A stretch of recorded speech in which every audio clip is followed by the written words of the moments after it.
I used to tell my hairdresser, just trim it, for almost a decade, and I never once asked why my hair looked more tired every single year. Here's what nobody explains to you. Some haircuts are quietly working against your bone structure as it changes after 60, while others are doing the opposite, lifting your whole face without you spending a dime on anything else. Today I'm covering 3 cuts that read as youthful and alive on women over 60, and 3 that are doing the reverse, aging you in photos and in person even when your hair is healthy and well cared for. This isn't about chasing trends. It's about knowing which shapes work with your face now, not the face you had at 35. I researched the haircuts, colors, and styling choices that actually change how women over 60 are perceived, so you get answers that hold up, not guesses. If you haven't already, hit subscribe. I cover this every week. Part 1. The blunt bob that's cutting years off your face. Most women think a bob has to be short to look modern. That's backwards. The length is rarely the problem. The line is. A blunt, one-length bob that sits stick straight at the jaw does something specific after 60. It draws a hard horizontal line exactly where your face has started to soften. And it makes that softening more visible instead of less. You've probably seen it happen to a friend, or maybe you felt it happen to you. The cut used to look sharp and polished. Now it looks heavy, almost like it's pulling your whole face down toward the floor. The fix is a soft, angled bob with graduated layers through the interior, cut slightly longer in the front than the back. Ask your stylist for internal layering, not just a shorter length. This keeps weight and movement near your jaw and cheekbones instead of one flat line sitting under your chin. It sounds like a small technical difference. It isn't. Here's why it works on a mechanical level.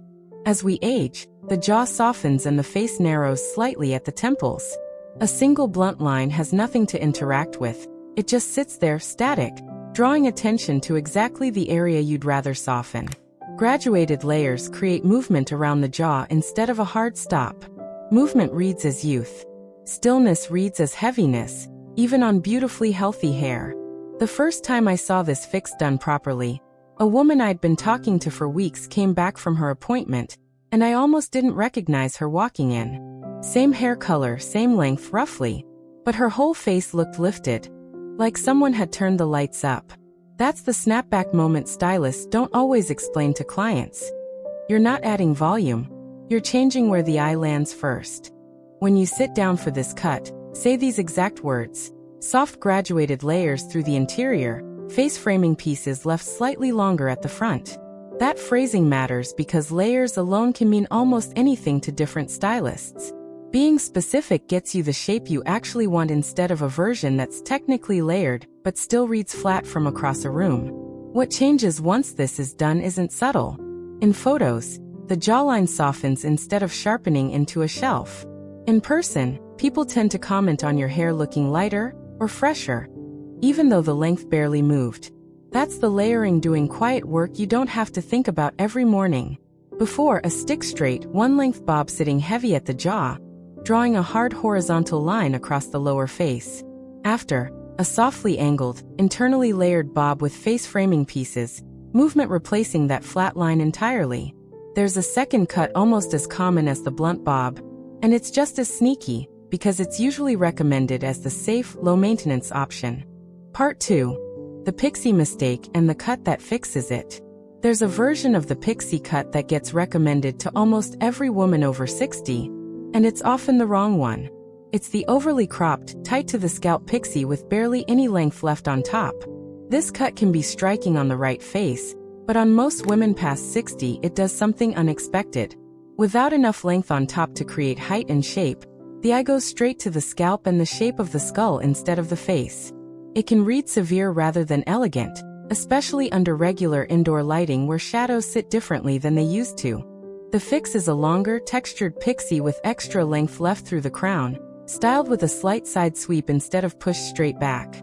This single adjustment, height at the crown, changes the entire proportion of the face.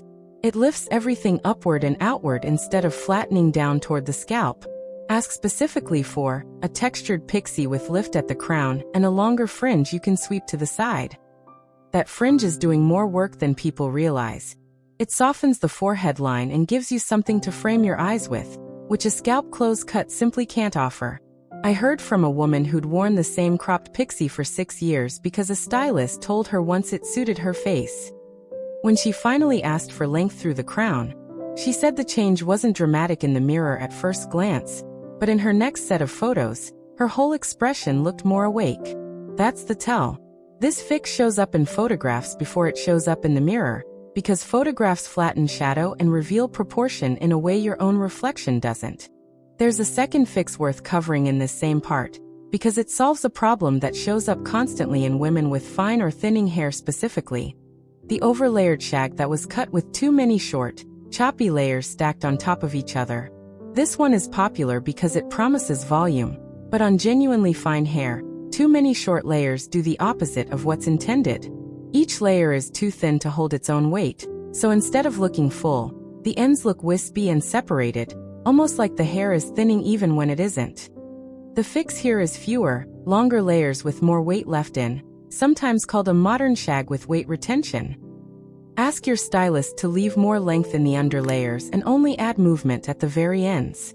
This gives the appearance of fullness because the hair has enough substance to actually move as one shape, rather than scattering into thin, disconnected pieces. Before, an overlayered shag with too many short choppy layers, ends reading thin and wispy. After, a longer, weight-retained shag with movement concentrated at the ends only, reading full and cohesive. Up next is the color mistake that undoes every one of these cuts if you're not paying attention to it. Part 3. The length that's quietly draining your face. Long, past the shoulder hair with minimal shaping is one of those cuts that feels safe because it's familiar. You've likely worn some version of it for decades. But after 60, uncut, unshaped length behaves differently than it did at 30. Hair naturally loses density with age, and long hair without face-framing layers just hangs, pulled down by its own weight, with nothing happening near the face to counteract gravity. The result is a flat, tired appearance even on hair that's perfectly healthy, simply because there's no shape doing any work near the features that matter most, your eyes and cheekbones. You don't have to cut it short to fix this. The fix is long face-framing layers starting at the cheekbone, paired with soft curtain pieces around the front. This keeps the length you love while giving the front section its own shape, something that moves independently and catches light near your face instead of one solid mass hanging straight down. Say this to your stylist. Long layers starting at the cheekbone, with soft curtain pieces at the front, keep the length in back. That last part matters. You're not sacrificing length, you're just giving the front 20% of your hair a different job to do. A woman in her late 60s told me she'd resisted this for years because she associated any layering with getting a shorter, older lady haircut. When she finally tried face-framing layers while keeping her length, her reaction in the chair was almost disbelief. She said it was the first time in years her hair looked like it was doing something on purpose instead of just existing on her head. That's exactly the shift this creates. Hair that reads as styled rather than simply grown out. What changes practically is how the hair behaves day to day, not just how it looks freshly styled. Face-framing layers fall back into place after you run your hands through your hair or step outside in wind, because they're cut to move as their own section. Solid, unlayered length just goes wherever gravity takes it and stays there, flat, for the rest of the day. Before, long, unlayered hair hanging flat with no shape near the face. After, long hair with face-framing layers from the cheekbone and soft curtain pieces, keeping the length while giving the front its own movement. I haven't told you the one color choice that can undo every single cut we've covered so far, and it's more common than you'd think.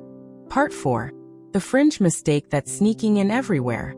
A heavy, straight-across, eyebrow-skimming fringe has made a comeback online, and stylists get asked for it constantly by women in their 60s and 70s wanting to look current. On a smooth, unlined forehead, it can look sharp.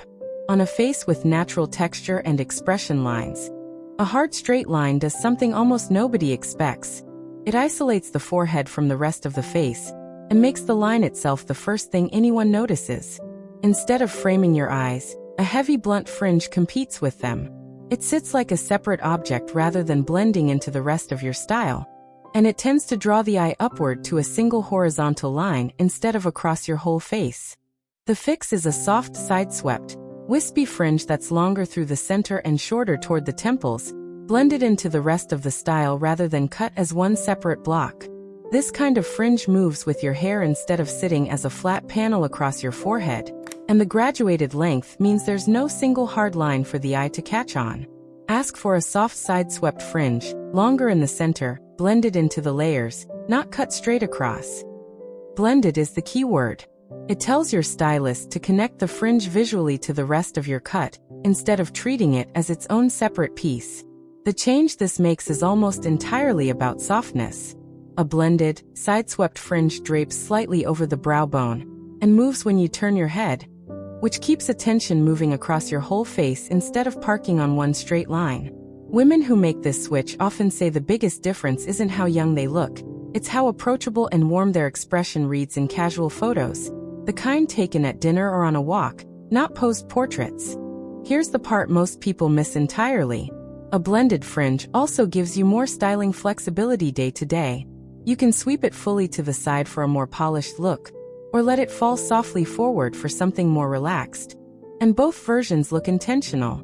A blunt, straight fringe only really has one look, and once it grows out even slightly, it starts hitting your eyes at an awkward angle that makes you reach for scissors between salon visits. Before, a heavy, blunt, eyebrow-skimming fringe cut straight across as one flat block. After, a soft, side-swept, wispy fringe blended into the surrounding layers, moving naturally with the rest of the style. 6 cuts, 3 that quietly age you and 3 that lift you right back up. And every single one comes down to where the line falls and how much the hair is allowed to move. Now you know exactly which 3 cuts are quietly working against you: the blunt bob, the scalp close pixie, and the flat unlayered length. And which 3 fixes bring life right back to your face without losing what you already love about your hair. None of this required starting over. It just required knowing where the line should actually fall. Which one of these 6 surprised you the most, the fringe fix or the shag fix? Tell me in the comments. I read every one. Next week I'm breaking down the 3 hair colors that are aging women over 60 without them realizing it. Like this video, subscribe to Timeless Wisdom Path, and I'll see you in the next one.